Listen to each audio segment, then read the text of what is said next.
Welcome to Care Rockstar Radio. I am your host, Kris Murray. Childcare leaders around the globe are breaking through challenges, leading the way in innovation, testing new best practices, and impacting children and families in a much more powerful and positive way than ever before.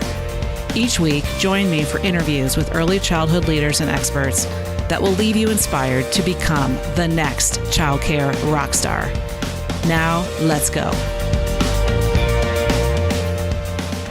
Welcome to Childcare Rockstar Radio, everybody. This is Kris Murray, your host, and I'm thrilled to have you back. How is summer going for you? I hope that you guys have had a great couple of weeks, and we are doing amazing things here in the Childcare Success Company. Quite on fire in about 6 or 7 different aspects of the business, and really using this time of a new paradigm in our world, post-pandemic, hopefully, to do things differently and innovate. And that is a theme of today's podcast with Tym the Trainer.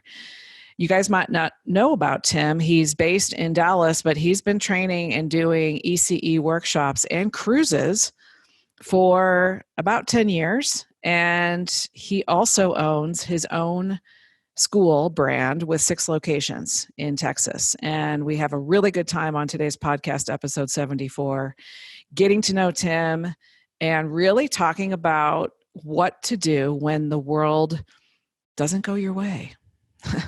How to shift your thinking from what I call stinking thinking, negative mindset patterns, and how to really embrace positivity and resilience and strategies of overcoming challenges and sharing those with your team and leading your team in a whole new way during what we're facing right now in 2020. And so it's an amazing mind-shifting podcast that I have to serve up to you today, and I can't wait to dig into it.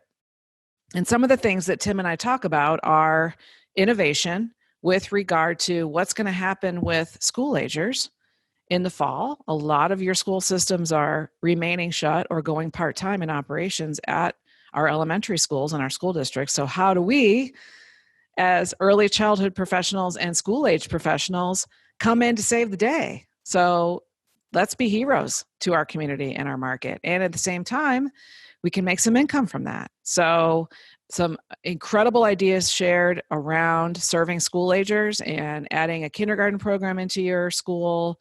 And many of our folks in the academy are doing just that to serve people at a higher level in the fall and help parents who are facing a potential very difficult time when school starts in September. And if we go virtual again in some markets, what that's going to look like for children. So we talk about that. We talk about conscious discipline.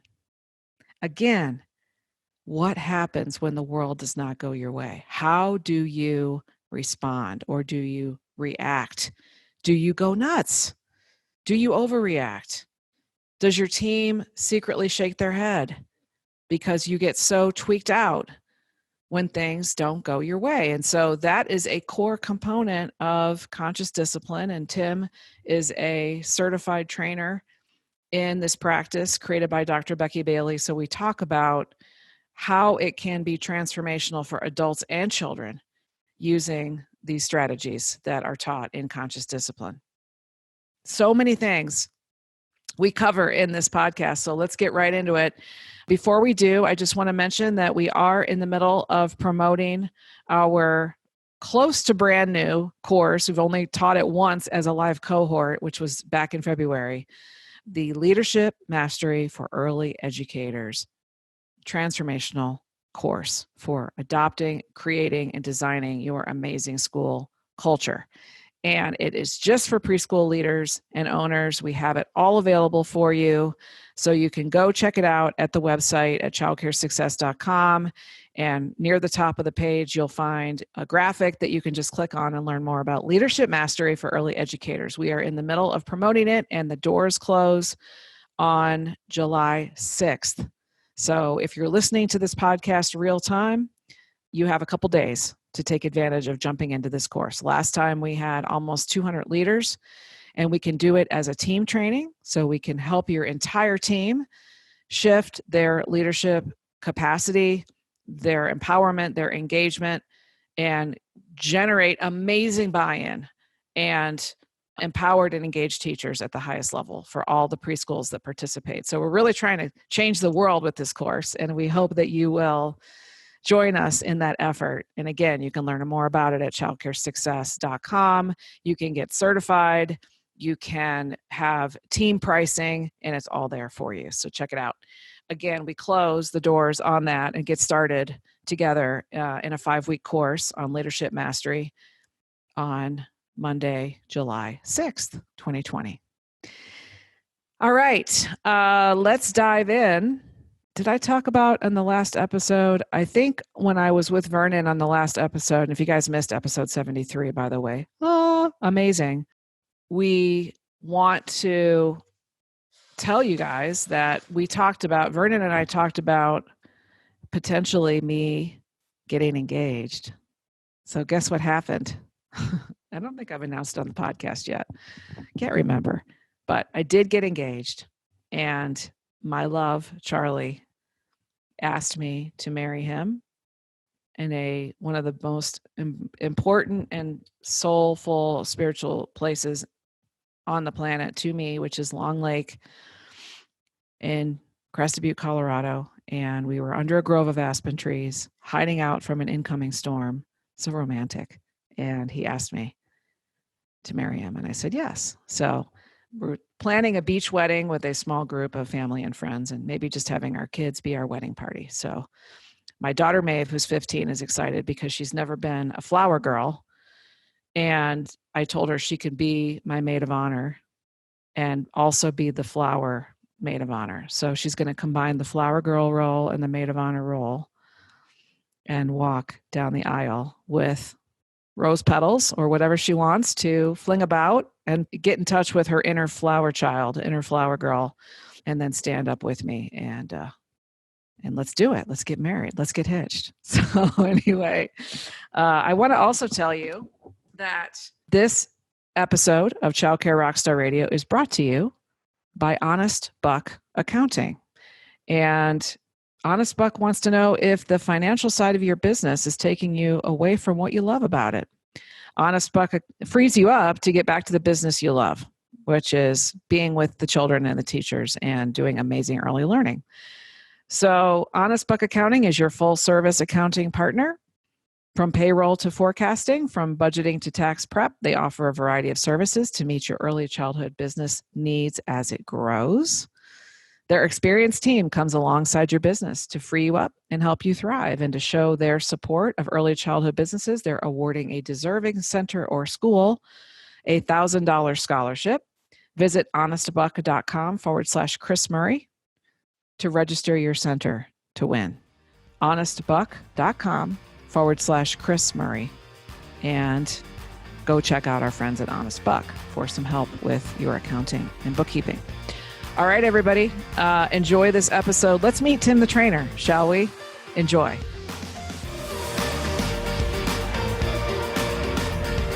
Welcome back to the podcast, everybody. I am thrilled to have a long-term ECE expert with me today on the podcast here at Child Care Rockstar Radio, episode 74, Tym the Trainer. Tym, how are you?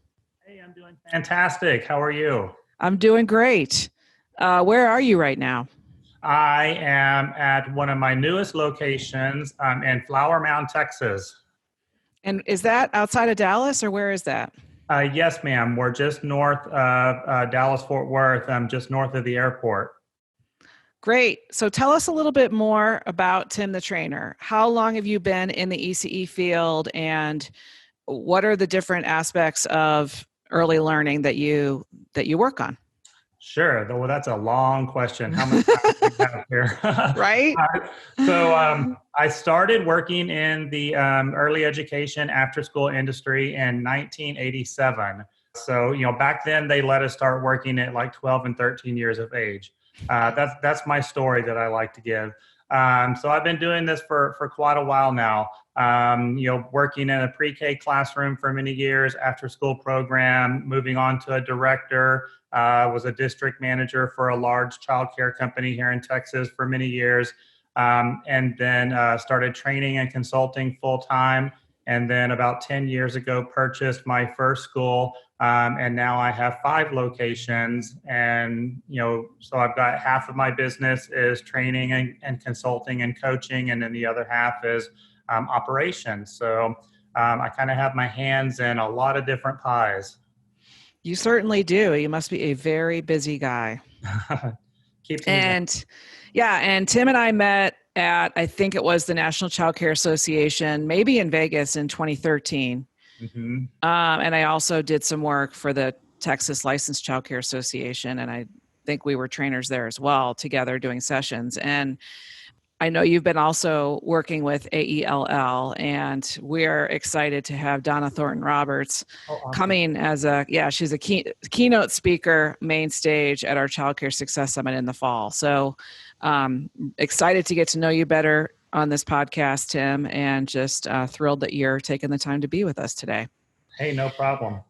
So let's talk a little bit about your what you're doing now. And I know that you've got these 5 schools that you've been building this empire over the last decade, and facing what we've faced in 2020, that we've all had no clue, obviously, that our year would be shaped up like this. And here we are in mid-June. Just give us a little bit of what you've been working on in 2020, maybe over the past couple of years, how things have changed for you and the landscape of things that you're seeing out in the industry right now. Very, very good. Yeah. So, when we started our program, Early Care and Education is the name of our facilities. We were really focused on coming up with a unique program that really focuses on social and emotional development for young children. And, our main goal is to help give children and their families the skills they need when the world doesn't go their way. All of the academic, cognitive learning will come in due time, and we do put a focus on academics with Frog Street, but really focusing on those self-regulation skills, the social and emotional skills, has been our big focus for about 7 years now. We built a wonderful program that I'm extremely proud of, not only in the preschool area, but in the after-school programs too. We have very, very large after-school programs, which in my opinion, those self-regulation and those social and emotional skills are very critical for our after-school kids, since they are in such a stressful environment when they're in public school. So, we continue to build and acquire different properties. And then, like you said, 2020 hit. And we were in the process of opening our 5th location during all of the COVID stuff. It's a 2-building campus, licensed for about 400 children, with a very large after-school program. And then, boom, here we are with the coronaphobia, is what I call it. And now we're kind of mapping out what the future is going to look like. And I'm anticipating quite a few changes in the early education industry and after school program industry, and where our focus is going to go and what our customer base is going to look like. I'm excited about it. Everyone kind of thinks that, that's kind of weird, but I'm actually super excited about our industry and what's ahead for us. We got a lot of really positive press during the COVID situation, being essential workers and being there on the front line. And I know for us, our focus on social and emotional development has been very, very helpful during this time. And even with our school-age children, with school being canceled, the kids had the longest spring break in the history of the world this year, and it may be even longer. So, being able to deal with that upset and deal with that change and transition, I feel like we've been a little bit of ahead of the pack right there, which has been really awesome. But, looking forward to back to school time in August, there's going to be a lot of things that are different. But I'm excited about it, as crazy as that sounds, because it's a new normal for us, but I think we have a lot of new opportunities, but I do think our everyday is going to look different.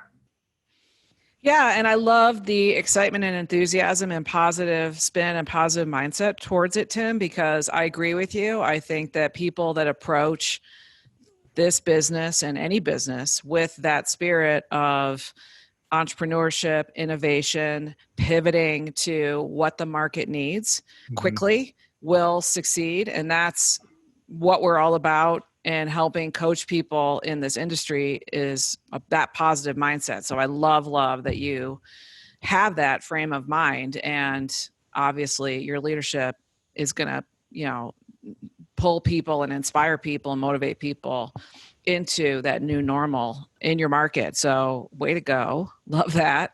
We've been getting a lot of press here lately, all around the country about the broken childcare system. And I've read multiple articles about the childcare system crumbling.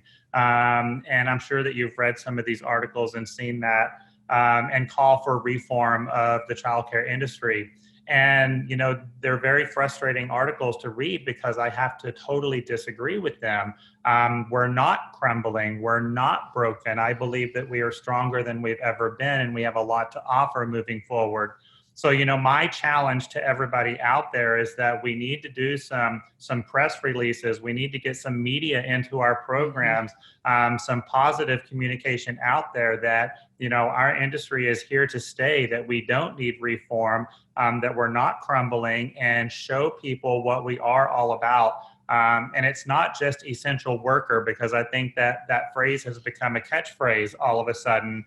But, there's some very critical parts of what we do in early education, especially with this new normal that's out there. So, those of you listening to your podcast, I really challenge you, focus on some positive press and invite that media, invite those lawmakers into your program so that they can see that we're not crumbling and we're not broken. Are we struggling financially? Of course we are, but what business is not struggling financially right now? So just wanted to throw that in there, and thank you for the positive comments. I appreciate that. Yeah, absolutely. And I agree with you on changing the conversation and the dynamic around what people are saying in the media. And we do that. I've been talking to press representatives and journalists a lot over the last 8 weeks as well, Tim. And I'm glad that you brought that up, because we have our clients reaching out to media in Massachusetts, Georgia, New York, Ohio. And those are just the ones I can think of off the top of my head who've actually successfully reached out to South Carolina, media connections that they were able to pull into their schools and tell a different story. And, only 15, 20% of our clients actually closed during this crisis. And the majority of them stayed open, serving essential workers. But I also, don't love that terminology too, because for people that then they're like, well, I'm a non-essential. And I'm like, I just don't like that way of thinking about our world and our people and human beings. So I'm right there with you. I agree. Tell us a little bit about your interests in on the personal side, your home life. What do you like to do? What are some hobbies, or just what do you do in your free time? Gotcha. I'm a country boy. I grew up in East Texas. So I just recently sold my house in Flower Mound, Texas, and moved to the lake. So I do drive about 90 minutes to and from work whenever I come into town. My joke is that I spent my entire life trying to get out of the country and my entire adulthood trying to get back. My childhood trying to get out, adulthood trying to get back. So I'm a water rat. I love being on the water, love being with family and friends. Family is very, very important to me. And it's pretty simple. There's not much more going on in my life than just that. So I've got 2 grown children, 24 and 25. I do not have any grandchildren yet. I've been told that I will not have any grandchildren anytime soon. But I do have 2 grand dogs. So those are my grandkids right now. There you go. Fur baby, fur babies. Love it. Share a fun fact, if you would, something about you that hardly anybody knows. That's a really hard one to answer because I'm a pretty open book. There's not much about me that people don't already know. I'm a huge Madonna fan. So, I kind of may have stalker status on the amount of times that I've seen her and where I've traveled to see her. I just love music altogether right there. So that might be a fun fact that some people may or may not know about me. But like I said, Cool. Everything else is it's an open book here. So Awesome. What was the movie that she made about her touring? And then she was with Warren Beatty at that time. Truth or Dare. Truth or Dare. That was a good phase. I loved that album, that movie, and I was a huge Madonna fan as well. I still am. So absolutely love it. So let's talk a little bit about what you're seeing in the industry. And I know that you have a lot of trainings for directors, and they've been both products they can buy on your website at timthetrainer.com, and also you've done cruises, you've done on-site trainings. And then of course, right now with COVID, you mentioned you're trying to do more virtual instead of on-sites, of course. But with all of that work over the last 6 to 12 months, what are you seeing directors maybe not doing, or ways that you're coaching them up so that they can be more successful in their professional lives? So ironically, I typically plan my trainings and my workshops about a year in advance because, it takes time to put these events together. So, my fall 2020 training topic, my leadership topic, was going to be about hitting the pause button. And, the directors and owners and administrators out there, we tend to go 1,000 miles an hour. And when we're putting out fire after fire, or going on to project after project, we kind of tend to skip the most important things because we're so busy or we're so stressed. So I was putting together a training for this fall all about hitting the pause button and taking a break, taking a step back, breathing, and then focusing on what you have right now, instead of just running and running and running. And that seriously was my topic that I was working on for the fall. Well, COVID-19 kind of brought that topic to us a little sooner. And, lots of horrible things have happened during COVID-19, but the one good thing that has happened during all of this is it forced everybody to hit the pause button and to breathe. And, never in any of our lives did we imagine, a quarantine situation, or a situation where our businesses would be forced to close, or, like you had mentioned with the majority of your clients, a situation where we could take some of our parents, but not all of our parents, how unimaginable is that? But, that's what happened. But, both personally and professionally, we were forced to hit the pause button. And a lot of people that I have talked to over the last 3 months, especially recently, have a new outlook on things. They were able to breathe. They were able to reflect. They were able to do a really good assessment of their business, of their personal life. And, looking forward to the future is going to be different. We're going to take better care of the things that are most important to us. I believe moving forward, both personally and professionally. So, when we talk about what have we been seeing, prior to COVID-19, my answer is that we need to hit the pause button. Now that was forced upon us sooner than we were expecting, I think now, what directors and administrators and owners need to focus on is the big picture. It's a new normal. We're going to have to adapt. One of my mentors early on in my career taught me that if you don't adapt, you get left behind. And I think that, directors and owners that are going to try to continue to run their operation the way they've ran it the last 10, 20, 30 years, it's going to be tough for them. Okay. So we've got to think outside of the box with what is this new normal going to look like? And we don't know the answer to that right now. We can anticipate and speculate what the answer is going to be, but we don't know exactly what it's going to look like. We're going to have a lot of families that are working from home, from this point forward.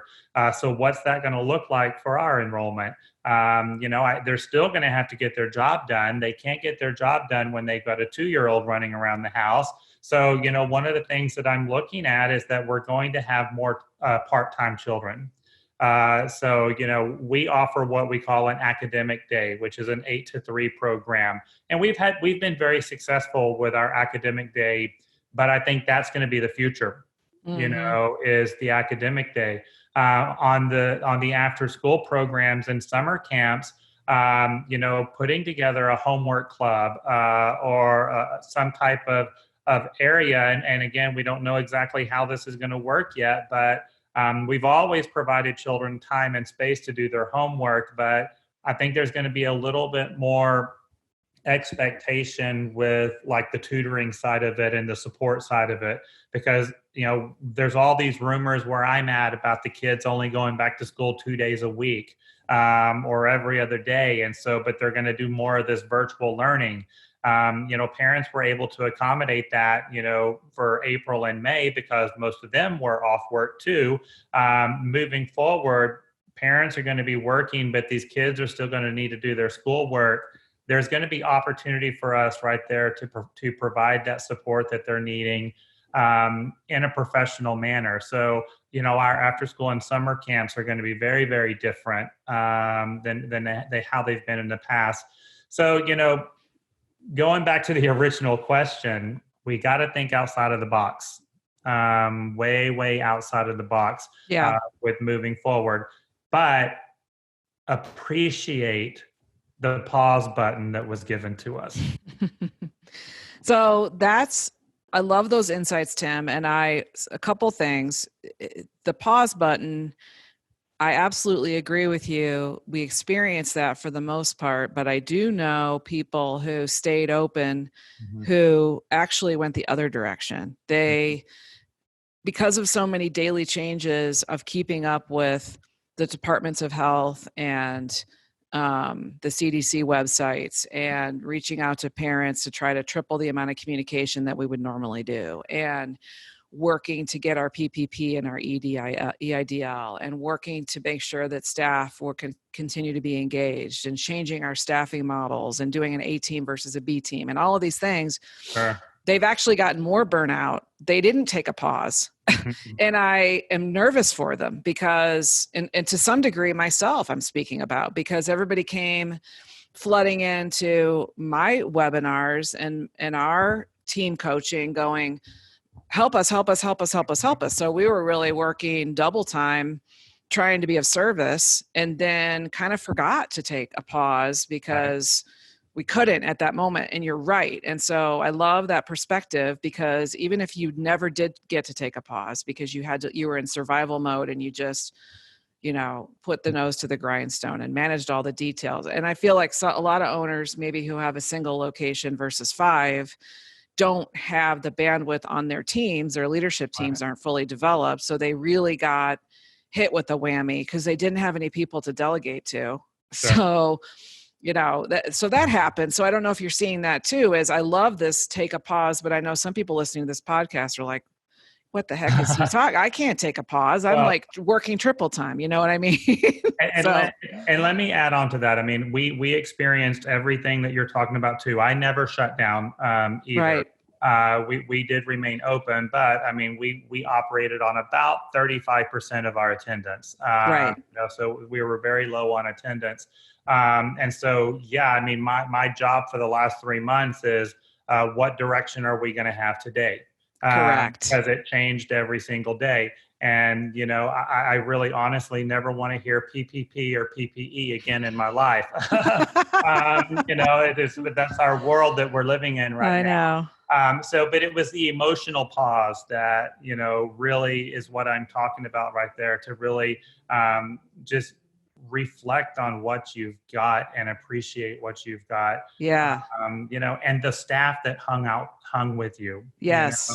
And the staff that the moment you called them back to work, they came back to work ready to go, and instead of those that are, kind of hanging back and not wanting to come back because they're going to lose their partial unemployment and, all of that type of stuff that a lot of us are dealing with right now. But it's a whole new ballgame. And when you talk about things that we have learned over, the last 3.5 months, what information you follow and what information you need to look into a little bit more, because, just like what you said, we were getting direction from so many different agencies that then would get skewed by the media. And you got to a point where it was so frustrating because you didn't know who to listen to. And I don't know about your area, but, I know that you have clients all over the United States, but here in Texas, we started getting direction from the state, but they were kind of a little hesitant about some things. So then the counties and the cities started getting direction, and they all were giving different direction. It was a mess. But, yeah. Yes. So that's why we have alcohol. So. Exactly. I know our wine consumption has increased. I'm now working actively on losing. I only gained 4 COVID pounds, and I'm working on getting those off. But you're right. It's been a crazy, crazy time. I call it COVID-19 pounds. So yeah. Yeah, it's actually, I've heard that too. And I'm grateful that I didn't gain 19, as much drinking as eating and stress eating as I did. But yeah, I think those are really good points. And I also want to say, I think that the way that you think about serving school agers and families with school agers is going to be hugely impactful and a huge opportunity that you mentioned. And I love that, because looking at your specific market and your school systems that you serve, what are they going to do in the fall? And parents are still going to need to work full time. And so what we're trying to do as a nation and as an industry is support returning to work at its highest and best level of where we were. So with that, I see early learning programs and after school programs that are both taking on more of that responsibility to fill in the gaps where school systems might be doing part-time, or school systems might reduce their schedules. And so you're absolutely right. And that's a huge opportunity for every single one of us. The other thing I'm looking at helping clients with is, as they're marketing and enrolling and communicating, some of my clients are actually ahead in their registration for the fall. They're like, I have 30 more kids and set to start on September 1st than I did last year at this time. How the heck am I going to serve them if my state doesn't allow the group sizes that we're used to? And then it's like, well, how are you going to find some pop-up facilities? How are you going to do an outdoor tented facility? Can you bring in the structures that the school systems sometimes do, that are those temporary little structures that they add on to schools? Portable, I forget what they're called. The portable buildings. Yeah, portable buildings. So can you do that? So those are the kinds of things that we're innovatingly, it's not a word, but we're trying to innovate to help them with. And I don't know if you're looking at any of those things too, but you're right. The after school component is, I think, going to be a huge opportunity. I agree. Completely agree. And creating a program that the kids want to come to and are excited to come to. So, that environment that is stress-free, but, we can still meet their needs. Right. So let's talk a little bit about conscious discipline. I know that you're a certified conscious discipline trainer. You're using that social emotional piece actively in your programs. How did you get on that journey with, the Dr. Becky Bailey and everything that she created? Talk a little bit about how and when you adopted that, and what the transformation that you've seen from being involved in conscious discipline. Sure. I'm so excited that you asked me about this, because it's one of my favorite things to talk about. Great. Several years ago, probably about 8 years ago, like many people, we were very frustrated with, some of the challenging behaviors that we were having, not being able to meet, some of the children's needs. we were really looking for some extra guidance and extra help to support these families. I'm a long-term user of Frog Street, and of course, Dr. Becky Bailey is a contributing author to Frog Street, and there's a little bit of conscious discipline that's interwoven into that curriculum. So we were having a conversation one day and thought about, let's go ahead and check into this conscious discipline and look into it a little bit more. We knew that we were doing part of it in Frog Street, but we didn't realize how much more there was. So we were able to sign up for the Summer Institute that very first year. Me and my directors, 3 of my directors, went to Orlando. We were very lucky enough and blessed to get a scholarship through Texas Workforce Commission to go to Summer Institute. And, I always say we drank the Kool-Aid and got hooked. It was an amazing experience that really transformed us. We brought it back. We started practicing conscious discipline in our programs, got our teachers hooked on it. And it's just been a magical, incredible journey since then. It has completely changed our culture. Completely changed what we believe in, how we do things, everything from the way the teachers manage their classrooms to even my leadership team. It has transformed their leadership skills.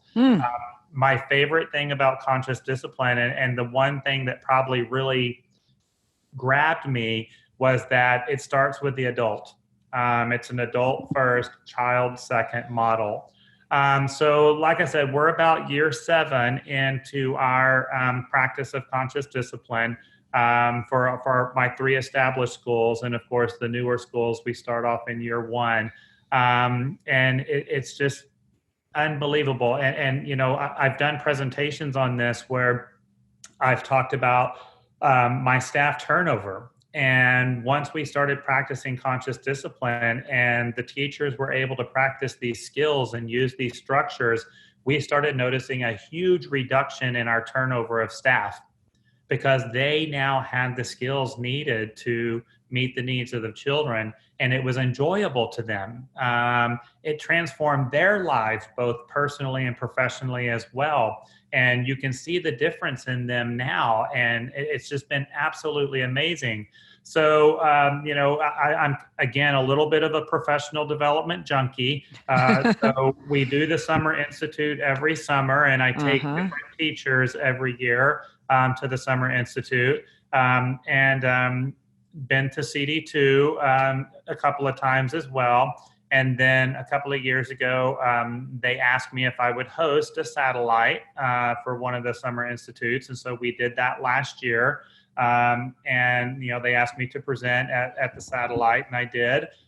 So then I got the invitation to join the certified instructor team and was vetted through their process and by Dr. Bailey. And so now I'm a certified instructor. So I'm so excited because I get to go out all over the country and, transfer this belief that we have and transfer this culture that has changed our school so dramatically.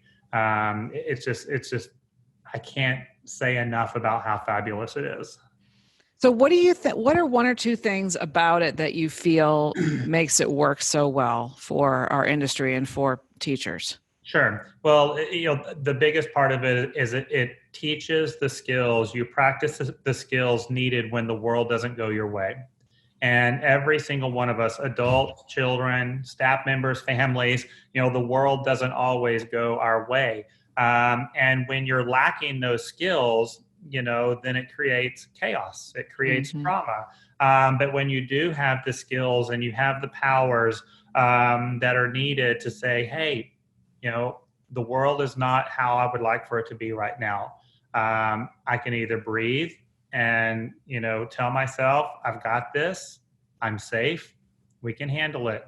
All right. Or you can flip out and be a maniac and cause a big scene, and that doesn't accomplish anything. And I've been, talking a lot here lately that one of the skills of conscious discipline is, the power of acceptance and to accept the world as it is. The moment is what it is. You can't change the current moment. We can influence the future. We can reflect on the past, but you can't change the current moment. So being able to accept that moment for how it is huge. And over the last 3.5 months, we've been practicing the power of acceptance a lot.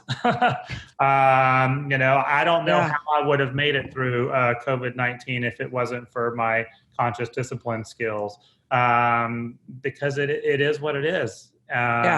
And so we can accept the moment for how it is, and then try to influence the future, or you can dwell in it. So that's the biggest thing, for me are those 7 essential skills that are just so powerful, both in personal and professional life. That's been so helpful to me. And then, and I'll tell you, kind of going backwards again, where I got so hooked on this and so passionate about it is the news for the last 5-10 years with the school shootings that we've witnessed, and the massacres, and the Las Vegas shooting, the nightclub shootings, and all of these people, all of these are situations where, this person had unmet needs, and the world wasn't going their way. And, they get to a point where they want everybody to feel what they're feeling. Mm-hmm. And the only solution they have is to create an act of violence. So they can get all this out. And so that's when I saw, we have got to do a better job as a society to teach the skills needed when the world doesn't go your way, to solve them peacefully, instead of picking up a gun or blowing something up, But how many adults are out there that don't have these skills? A lot. And we have the opportunity in our early education programs to start planting that seed now, and start giving the kids the skills they need now, so that by the time they become adults, this is second language to them. Mm-hmm. And they'll have the skills to solve their problems peacefully instead of, an act of violence. That was a big part of it too. And we need it now really bad. Yes, we do. I'm thinking about police forces. I'm thinking about so many people, and it's amazing, Tim. I mean, this could really be, if we were able to really embrace it as a society, the regulation of emotions, the resilience factors, the trying to determine what really triggers us. Those are all such amazing skills that we can work on and develop. And even myself, I mean, I get triggered by my employees or by, clients, and then I let, fear or worry or other destructive emotions take over. And it happens to all of us that the world doesn't go our way, or that people trigger us. And I just think this is such an amazing just work, the level of work and the platform that you're talking about, that we can all apply to our own lives as adults, and then putting all of that goodness into children to help them be stronger, more resilient, happier, more emotionally regulated. I just love it. It's really powerful. I love it too. It's amazing. Cool. Well, I'm really glad that we dug into that, because it's such a needed thing for right now and just for general times. And I want the listeners of this podcast to really check it out. I'm not getting, I haven't met Dr. Bailey yet. I've been in talks with her people to try to bring her to a future summit. And I would love for people just to work on this practice. So thank you for all of the work that you do. That's really, very cool. So let's talk about your kind of looking back. Couple more questions here for you. One is the biggest business challenge that you faced that you've had to overcome. Oh, there's so many. I will tell you, we purchased our first school back at the end of 2010. And had the one single location. It was an existing operation, licensed for 195 kids. When we acquired it, it had about 32 kids in it. And we were able to bring that school up to capacity very quickly. Within about a year, we had the school at capacity. So we were pretty confident. We were pretty proud of ourselves. and decided that we wanted a second location. I started looking for properties that were available. I'll cut the story really short right there. Ended up with 2 properties at the same time. We got an empty building. It was a Montessori program that had closed down, so it was a completely empty building. And then we had another acquisition, a school that, again, was licensed for about 270 kids, had about 40 kids in it whenever we acquired it. We did not plan on getting both of them at the same time. That was not something that we were, trying to do. But life happened, and we ended up getting both of those facilities within 2 weeks of each other. So in 2013, 2 facilities at the same time. I will never do that again. Yeah. I don't know how we survived that year. Opening a brand new school from scratch and then having an underperforming school that we were trying to flip. And then only had, our first school that was just a little over 2 years old, It was a tough year. So when I look back at my greatest challenge in my career as an operator, that is it, hands down, 2013. We got by on a prayer. Absolutely. But we did it. And, I'm so proud of those 2 programs and what we have accomplished and the success that they have both achieved, and the leadership that has come out of those 2 schools has been really, really tremendous, and they're doing wonderful now. But that is my biggest hurdle. So my advice to your listeners is don't bite off more than you can chew. Absolutely. And we have definitely learned with every acquisition that we've done.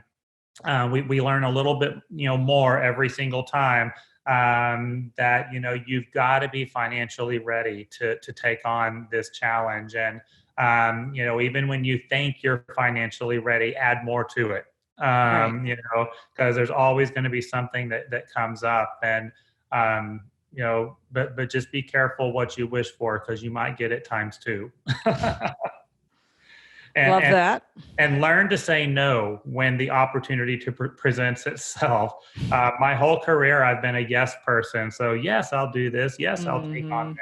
And for the last, especially, I'm going to say 5 years, I've really practiced the art of saying no to things.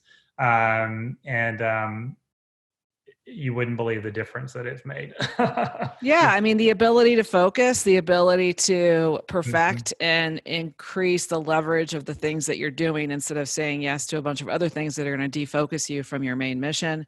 There's so many reasons to get really good at saying no, and not to mention overwhelm and time. And, we only have 24 hours in a day, Sure. Tim. So I love that you brought that up, because I do think sometimes people get in this comparison game. They think that they have to be good as the person down the street, or they think they get into a whole weird mindset about success. And success can be different. It can look different and feel different for lots of different people. Sure. And it's about quality of life, not quantity of life.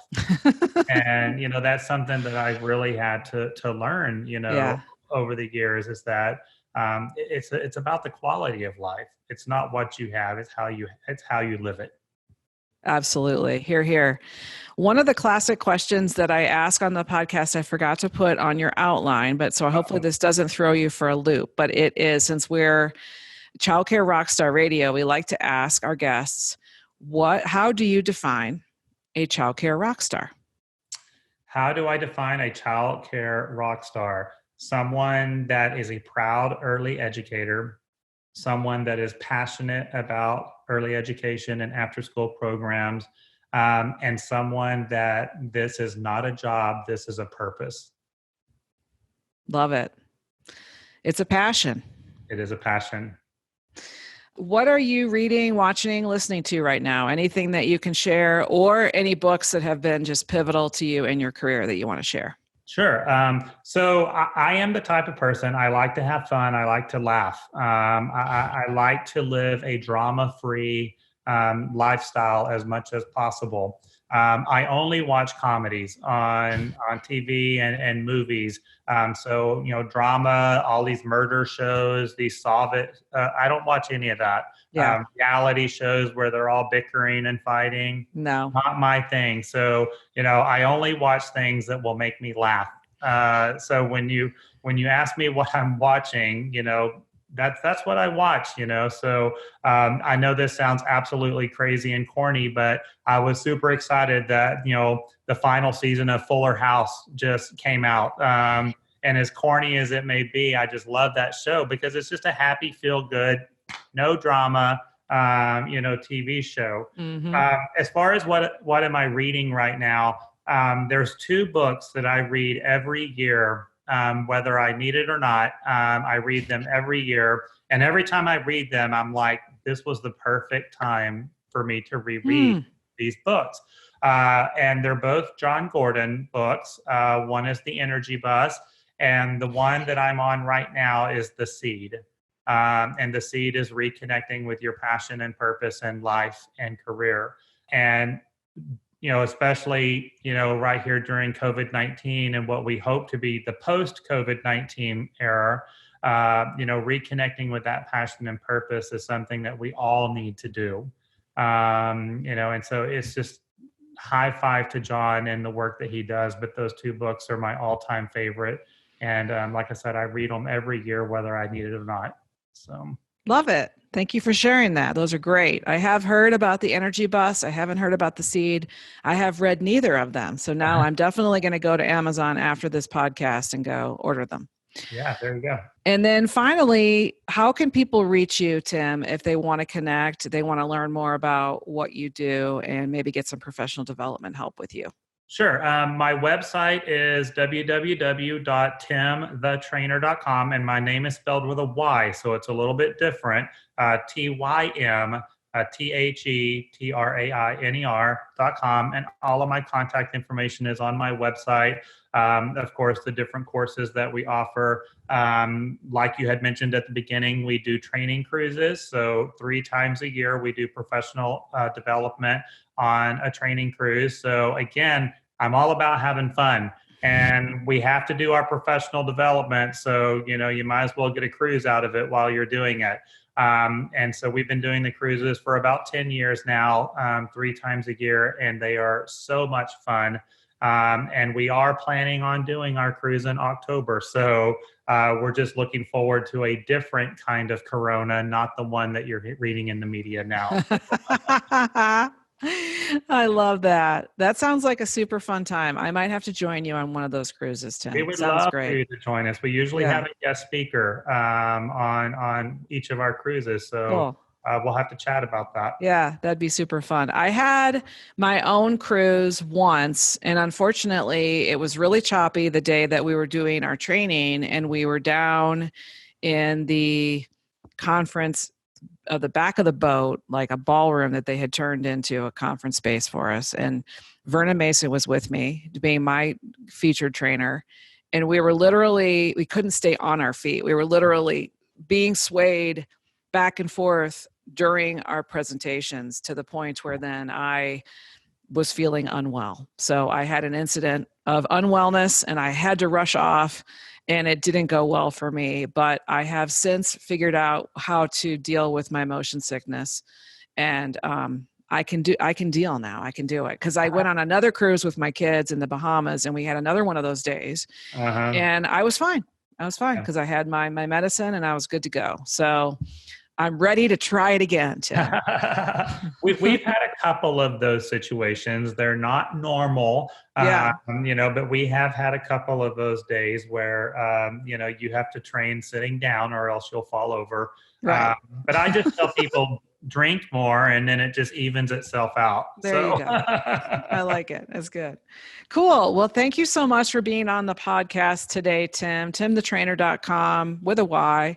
And I've just enjoyed kind of reconnecting with you and getting to know you again after we met early on and then haven't really talked to you for several years. So I really appreciate just getting to know more about you and having you share your wisdom with the audience. Awesome. Well, thank you. This was a ton of fun. Thank you for having me. You're welcome. And thanks everybody for tuning in. And we will talk to y'all next time here at Care Rockstar Radio. Take care and God bless. I hope you liked this episode of Care Rockstar Radio. If you did, please share it with someone you know and help spread the word to your friends in our industry and on social media. Childcare business success is my passion, and I'm honored to be on this journey with you. As a thank you for listening, I'd like to give you a complimentary strategy session with one of my certified